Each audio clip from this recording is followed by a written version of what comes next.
So my presentation is Blessed Be the Fruit, Bodies and Sexuality in Gilead, a queer ecofeminist insight into Margaret Atwood's The Handmaid's Tale. So initially I was just going to look at the novel, but then I decided to look at Hulu's adaptation as well because it has a really interesting perspective too.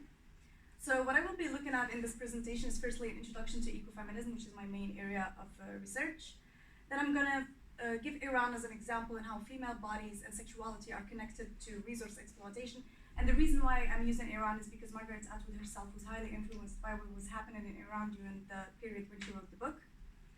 Then I'm going to look at queer ecofeminism and the importance of liberating women's sexuality.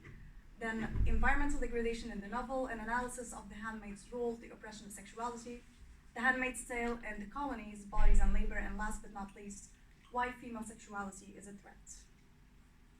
So I'm just going to be very brief. For those of you who don't know who Margaret Atwood is, I bet everyone does. She's a Canadian novelist born in Ontario, Canada. She was homeschooled as a child, and her first novel was The Edible Woman. And the book was first published in 1985 in Canada and 1986 in the US, and it is set in a version of a dystopian America taken over by fundamentalist Christians after a terrorist attack on Washington. Women were then divided into social classes determined by weird interpretation of the Old Testament. The book faced several challenges as it has been perceived for years as immoral, containing lurid passages about sex, profanity, and was called age inappropriate. So, about the author's concern with the counterattack against feminism in the 1970s, 80s, as well as the environmental degradation, Margaret Atwood was basically concerned about what was happening around the world, and one of the environmental catastrophes that happened in the States is the 3 Mile Island, which was considered as the worst commercial nuclear accident in the US history. So she was basically aware of what was happening in Iran, what was happening in the world, and I guess that influenced her desire to write the book. So I'm going to start my presentation with a few questions. Are humans, especially women, aware of the similarities between the commodifiable features attributed to them and to nature, such as passivity and nurturing? Do we ever question why women are reduced to their fertility status and their womb, and are shamed worldwide if they cannot have babies? And is it normal that to almost every man, every woman is straight until proven otherwise? And most importantly, why is women's homosexuality still dismissed in several countries or punishable if perceived in public? Ecofeminism answers all these questions. It is a movement that emerged in the 1970s in several parts of the world, where women fought to protect the environment from capitalist environmental degradation and refused to be victims of hierarchical oppression and exploitation. The main concepts of this gender-conscious theory is that the domination of women and that of the environment are interconnected. Thus, the liberation of one depends heavily on the liberation of the other. This calls for an ideology that deconstructs the bodily similarities between females and the natural. So movements such as the Chipko Andolan in India or the Green Belt movement in Kenya are strong examples to demonstrate women's resistance to exploitation and involvement in climate action. While groups such as Mujeres Creando, on the other hand, brought the queer issues into their environmental movement while fighting the government's exploitation of people who work in the mines of Bolivia. Ecofeminism developed in academia as well and has known several waves and branches. During the 1970s, modern environmentalism and the birth of several new philosophies and fields of study, ecofeminism, the movement, and later on, the literary criticism came to life. The term was originally coined by Françoise Daubon in her book Le Féminisme ou la Mort, Feminism or Death, which was published in 1974. Attention is finally drawn to an important factor linked to gender-based oppression that has long been neglected, the natural environment. Ecofeminism came to prominence as a gender-conscious green movement standing against the patriarchy that impacts both women and the environment, resulting in the degradation and the subjugation of both. As an approach in academia, it derived from feminism and took its roots from eco-criticism. So speaking of whether should or should not be perceived as biologically closer to nature, it is important to mention that the two contrasting schools in the area are radical ecofeminism and cultural ecofeminism. So basically, cultural ecofeminism believes that women are biologically closer to nature, while the radical ecofeminism contradicts this point of view because it believes that this idea only reinforces the patriarchal ideology of domination and restricts ecofeminism's potency. So it is a truth academically acknowledged that ecofeminism's activist struggle to end the domination of nature and women depends on liberating both from patriarchy with the aim of ending natural and gender domination. Yet when it comes to the different paths taken to achieve this liberation, freeing women's sexuality is usually the road less traveled. Women have long been connected to nature and for their supposedly common characteristics, such as nurturing, reproduction, fertility, and passivity. Thus, a female who does not fit in this socially, religiously, and culturally constructed image is unquestionably considered out of the norm and unnatural. So this calls for an anti-essentialist ecofeminism, which stands against the different views of womanness and the natural. So Greta Garbo, who is a main figure in feminism and queer ecofeminism, says that a queer ecofeminist perspective would argue that the reason erotic and heterosexual queer dualisms have now become part of the master identity, and that dismantling these dualisms is integral to the products of ecofeminism. So in her initial discussion of dualism, she explains the superiority that is usually attributed to one of the opposing sides in dualistic structures. She highlights the importance of noticing the conceptual linkages between women and other subjugated categories such as bodies, nature, and animals. So since the novel is influenced by the Iranian Revolution, it is worth taking a look at the situation in the country during that period. Thus, a perfect example to depict an anti-essentialist representation of women would be the amorous couple painted from the Qajar dynasty during the 19th century Iran. The painting represents two androgynous women who are supposedly lovers. Yes, Iran was as queer as a dynasty can be. Yet during the beginning of the 20th century, which was marked by the discovery of oil in the country in 1908, the formation of the London-based Anglo-Persian Oil Company in 1909, and the establishment of the Pahlavi dynasty after the Qajar one, sexuality's perception in Iran started to change until it was punishable by death by the new regime due to the 1979 Islamic Revolution. So before this revolution, homosexuality and same-sex encounters were widely practiced in Iran and were never perceived as taboo or sinful until the Islamic Revolution, which resulted in the prosecution of thousands of homosexual people during the past few decades. Yet looking back at Iran's history, less than three decades before this revolution, the National Iranian Oil Company was founded, and during the same year, this same company took control over the country's petroleum industry, and the 1979 oil crisis occurred due to the decline of oil output and led to a huge increase in oil prices worldwide. These events made 1979 a remarkable year in Iran's history. Heterosexuality became the only unpunishable norm, more than 100,000 women protested against compulsory hijab, and Earth's exploitation of its most wanted natural resource increased. The interconnection between bringing foreign oil firms or nationalizing the Iranian industry and the freeing of women and sexuality, or the oppression of both, cannot be disregarded. When Earth is being violated and used for profit, so is woman, so is sexuality. So opposing patriarchy means opposing the system's expectations of women to serve the heteronormative society as well as those of planet Earth to serve mankind's profit. Humans try to heterosexualize nature for years and centuries so that it can fit their capitalistic expectations of reproduction, hence the subjectification of Gaia's resources and women, leading to the domination of both. Their liberation will not be achieved unless queer women and their sexualities are perceived as equally natural as heterosexual ones.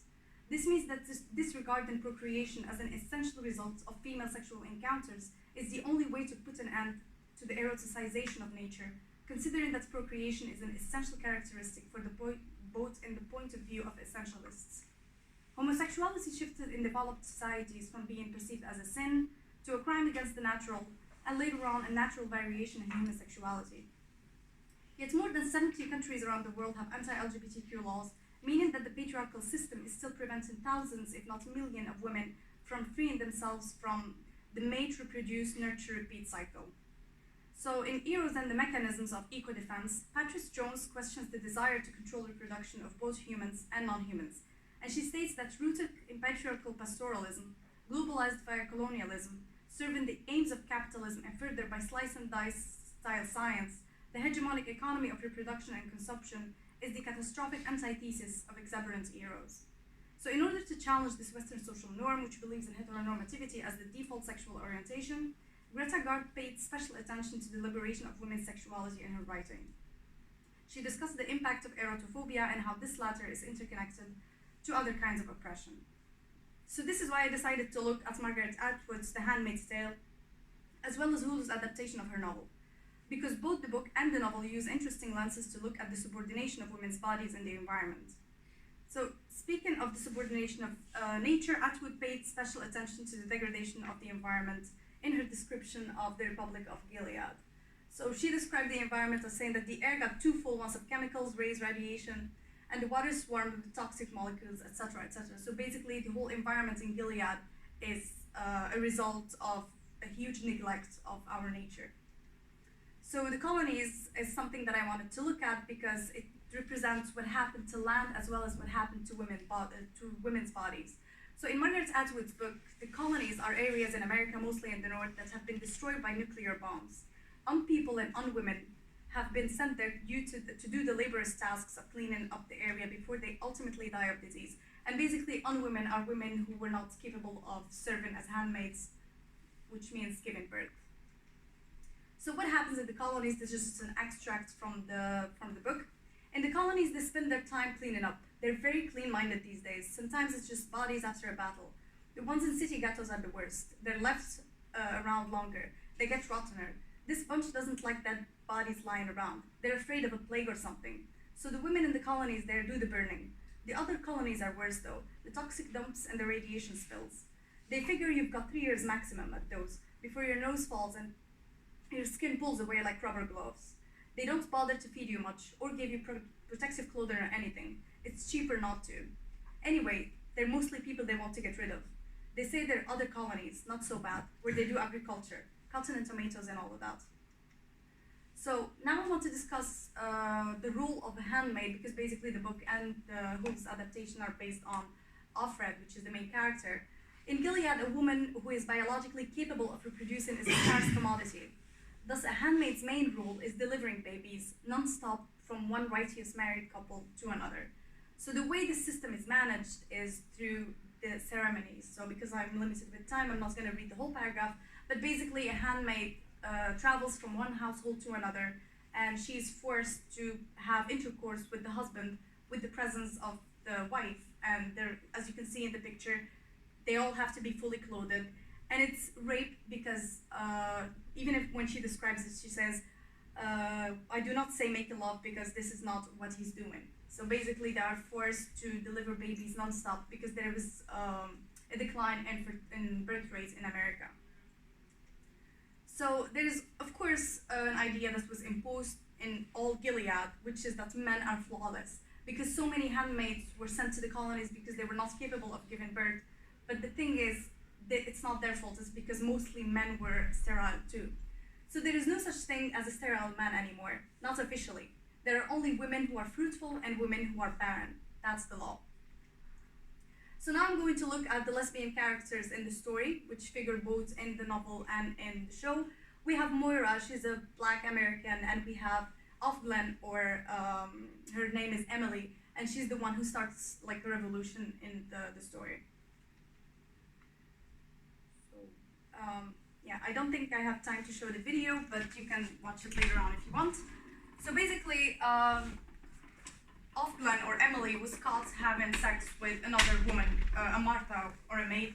So they were both, they went to trial, they were not even allowed to speak, but they were both sentenced to death because that's the law. But because she has a commodity that the Gilead wants, because she can deliver babies basically, she was sent to redemption because, of course, every queer person needs to die according to Romans chapter 1, verse 26.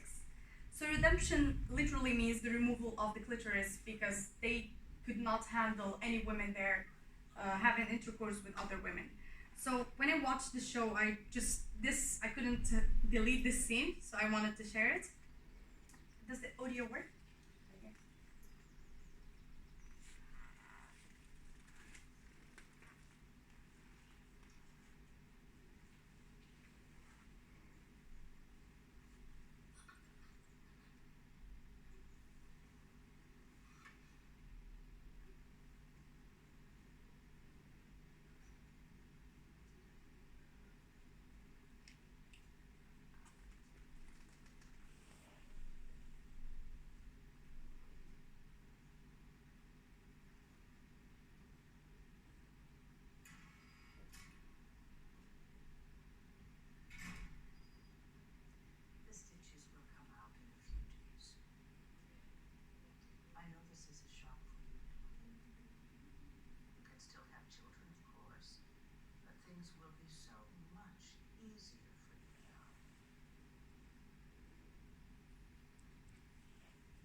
question is this really fiction, what Margaret Atwood wrote? Because apparently everything she wrote is happening in reality in different ways, or is it not? So women are reduced to their fertility status and their laboring bodies, and rape is used to impregnate the handmaids as well as to enforce heterosexuality, reproduction, nurturing, and submission to men. And having access to the bodies of women, regardless of their sexuality, is a commodification of the capacities of what a female body can do. So dehumanizing women who are sexually interested in other women is a patriarchal act resulting from their need to fulfill their reproduction goals. The very existence of queer people contradicts the essentialism traditionally used to justify the hierarchy of gender. The centering of masculinity in most societies dismisses women's rejection of the penis and results in the consideration of lesbians as abnormal or damaged. So I want to conclude my presentation by remembering the Irish girls that were shipped to Australia during the 19th century Irish famine as breeders to fulfill the country's lack of reproduction. These young girls were forced to marry and reproduce and had no say in it. The Handmaid's Tale is